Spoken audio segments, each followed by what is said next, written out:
Hi, my name's Tom Colazzo, and I'm here to talk to you about police brutality. Police brutality is a current issue which is super relevant in today's world, and many controversies go along with it. I chose to talk about this issue because it is one that is progressively getting worse, as well as there are many different aspects and misrepresentations that go along with it. The point of this video is to showcase the issue and include the representations and misrepresentations of media. I will be diving into what makes this a problem, as well as some statistics and the thinking of officers and society overall. For those of you who don't know what police brutality is, the Law Dictionary defines it as the use of excessive and/or unnecessary force by police when dealing with civilians. It has many different forms and has been around for many years. This issue, although it's been around so long, is an epidemic, and year by year, it gets worse. In 2018 alone, according to mappingviolence.org, 321 citizens have been killed by police officers. And in 2017, police killed 1,146 people. There were only 14 days in 2017 where the police didn't kill someone. I know what you're thinking. The officers are only killing people because of crime. But unfortunately, that's not even the case.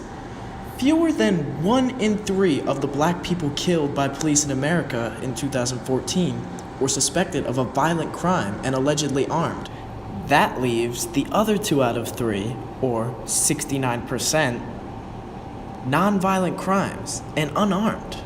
13 of the 100 largest U.S. city police departments kill black men at higher rates than the U.S. murder rate. We live in a society today where people are scared of the police, the people who are supposed to serve and protect us. And at this point, with these statistics increasing every year, they rightfully should be. To make matters worse, a lot of the misconduct does not get reported. And when it does, there is no accountability. For example, in 2015, 99% of the cases did not result in the officers being convicted of a crime. Many people, some like myself, who aren't around these types of misconduct very often, neglect to see how this is an issue, and this is a big deal. And it's time to face the facts of reality and notice. Many people have different outlooks on this subject. Some don't care. Some live in constant fear. Some feel as if the majority of the police are not this way. And some even think that being black doesn't factor into anything. To show some of the differing opinions and effect on society, I included some YouTube clips of people presenting their thoughts. From knowledgeable people about the subject to average Joes, here's what some people think. My opinions on the subject have the qualities of some of these videos. I too believe that this is an epidemic and there is not much being done. It's a tough issue to really deal with because of how many aspects it holds, but I think what the hardest thing for me is knowing that so many people fear the ones who are supposed to be here for our benefit and safekeeping. I live in a place where there is not as much police misconduct, although it can be anywhere, so I never really feared the police.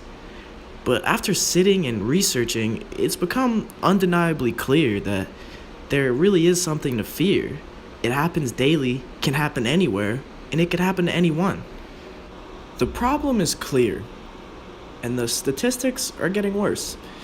And I don't believe or think there is any excuse for this to happen. I have zero tolerance for this police misconduct. Most of the police who get caught for it and are wrong suffer no consequences, which just makes the whole thing worse, and it's what keeps it circulating.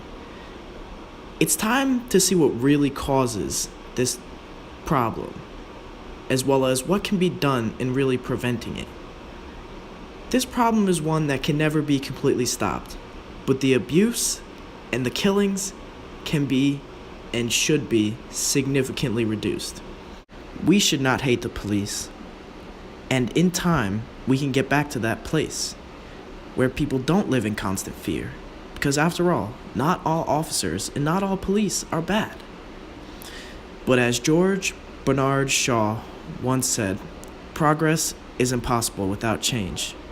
And those who cannot change their minds cannot change anything.